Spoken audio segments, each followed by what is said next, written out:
Welcome to Tim Doc Talks about the Power Rangers role-playing game. Today I want to talk about power builds. And in this particular case, I want to talk about how to create a character that whose specialty is not getting hurt. Not necessarily never getting hit, because you're actually going to be scoring very low in your speed stats. But specifically, after getting hit with an attack, making it so that enemies have a hard time getting through your toughness.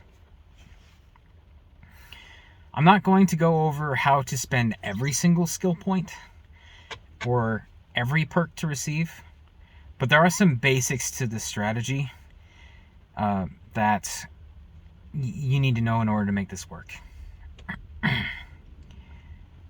So first, you need to pick an origin that gives you the best bonus that will increase your toughness. So you need something that's going to increase strength.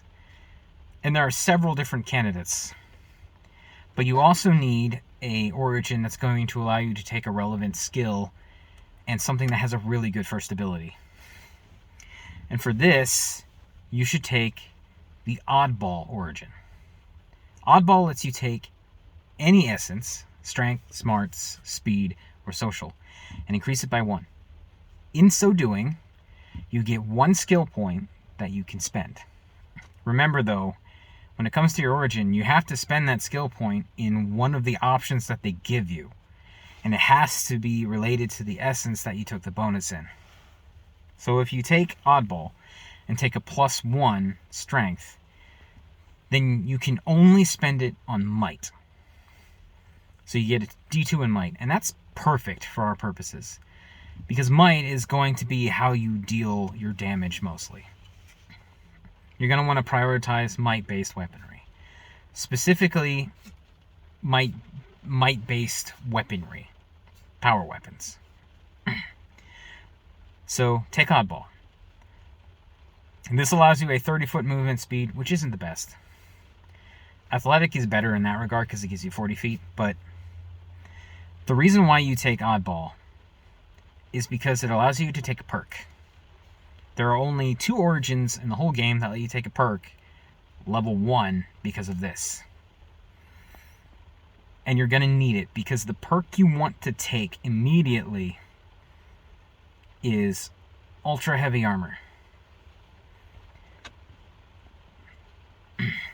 This is because you're going to be playing a Red Ranger, because they are by far the easiest ones to get up and running and to get very powerful and to get very defensive, because they start with heavy armor. So now that you have your origin, let's spend your essence points. You get 12. Every essence needs to have at least 1 point in it. So put 1 point in social, put 2 points in speed, 1 point in smarts, and then the remainder, 12, 11, 10, 9, 8 points goes into strength. Now remember, you're an oddball, so that 8 immediately turns into a 9. And because you're a Red Ranger, you get +2 strength, so that 9 becomes an 11. And your social goes up by 1. You don't need your social to be 2, but it's impossible for it not to be, because that's just how the bonuses fall when it comes to the Red Ranger. The only reason why I made you take 2 levels in speed is because if you only have 1 speed, then you only get 1 move or 1 standard action per turn. That is absolute garbage. You need at least 2 speed so that you can move and attack every round. Now, you don't get any free actions this way. But that should be okay, because this build doesn't really require you to have free actions. Your standard and your move is okay. Now, some of you might be saying right away, hold on, aren't there huge penalties for taking essence damage? Like, a monster can hit you with something and lower your speed by 1 or lower your social by 1, and then you go into a coma? Yes. This build won't keep you safe from everything, but it is going to keep you safe from 95% of what you're going to run into. So, right now, your toughness is at 11. You've spent only 1 skill point to increase might because you had to. Spend points on conditioning. Every point of conditioning you get increases your hit points. You get 1 hit point from being an oddball. But if you dump 6 points into conditioning, then you will have 7 hit points, making you very difficult to kill.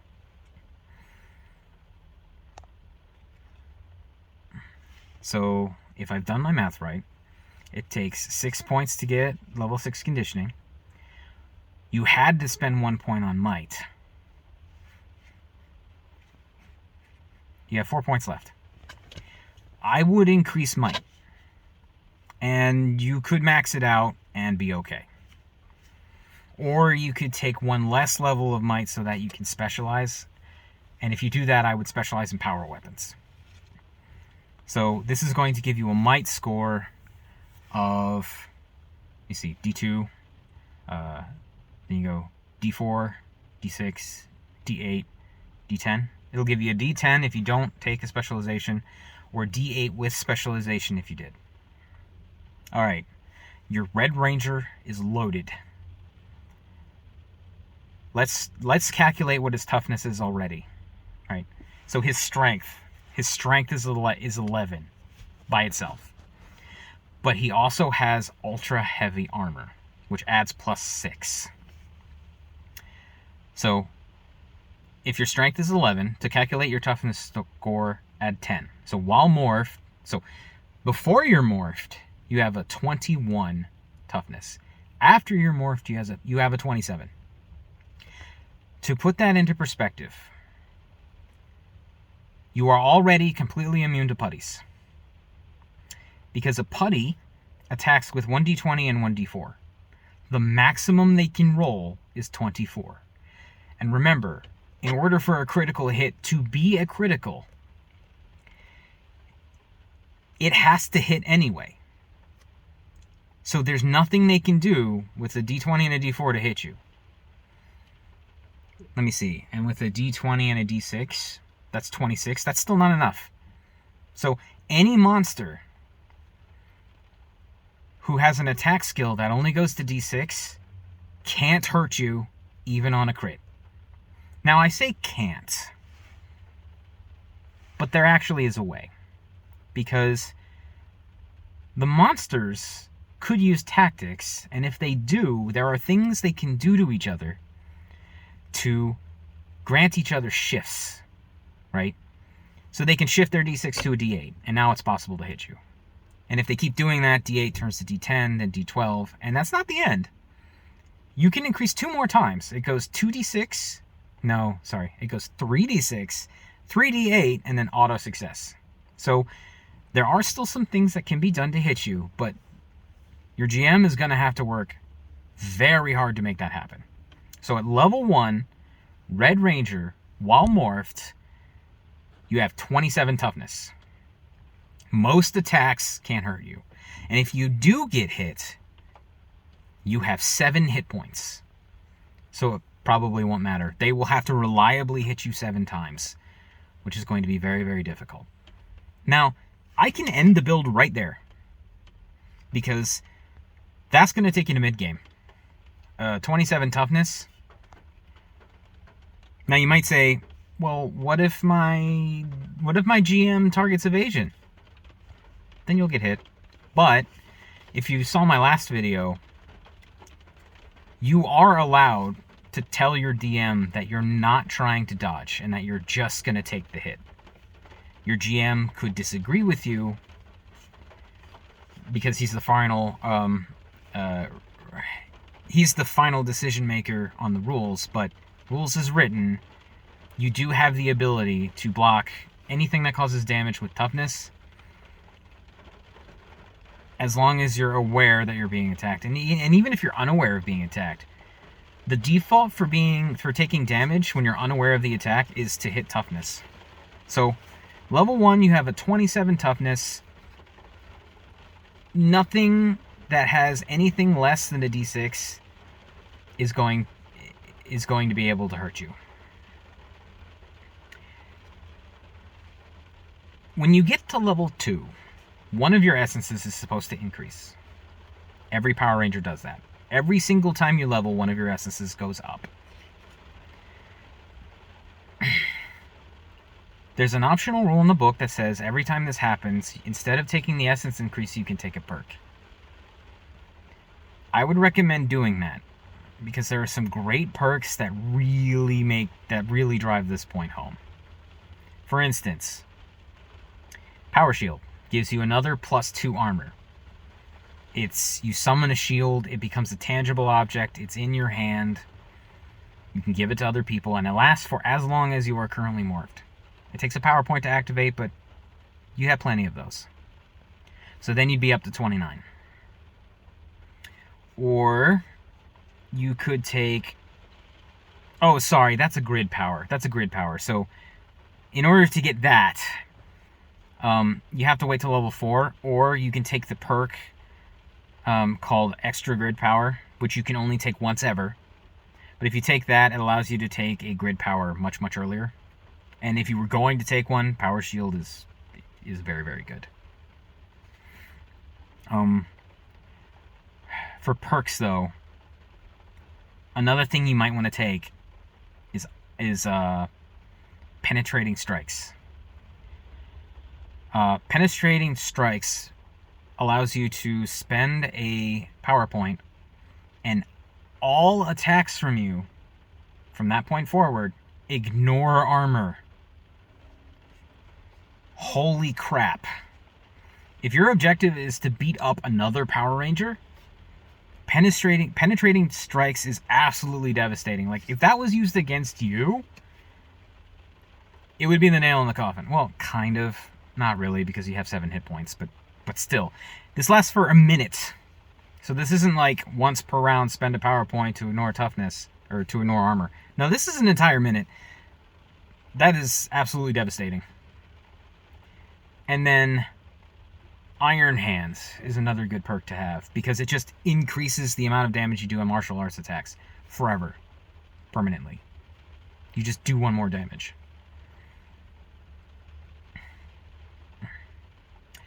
You could also take Ninja Power as a perk, but according to the perk, you have to have found Ninjor and received his power.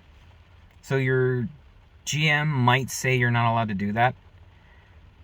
But if you do, morphing with Ninja Power gives you automatic edge on all speed skills.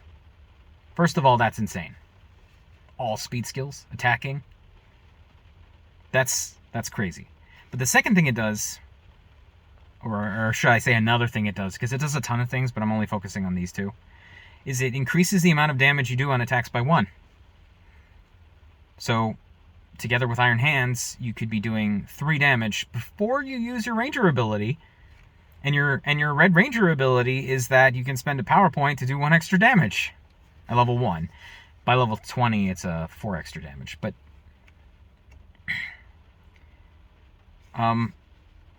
when you get to level 4, if you haven't taken Powershield yet, you can take Power Strike, which looks a lot like what you can already do as a Red Ranger, but you can spend up to 3 power points and add that much damage to whatever attack you just did, and it will stack with your Red Ranger ability, spending 1 power point to do 1 extra damage. And so at level 20, you're doing at least 7 damage. If you add in Iron Hands, that's 8 damage. If you add in Ninja Power, that's... Did I say 8 or 7? I don't... Either 8 or 9 damage. You're doing an insane amount of damage. Okay. So, at level 1, you'll have... So, using this build, you'll have 27 toughness at level 1. Although... And then leveling up 1 more time, you could have up to 29 if you take the extra grid power feat that lets you take the Powershield power. Now, you have to set that up, but in the meantime, you have 7 hit points. So, in order to take you down, you'd basically have to be fighting a full-grown monster. because the regular size one just aren't going to be sufficient. Stay tuned for more.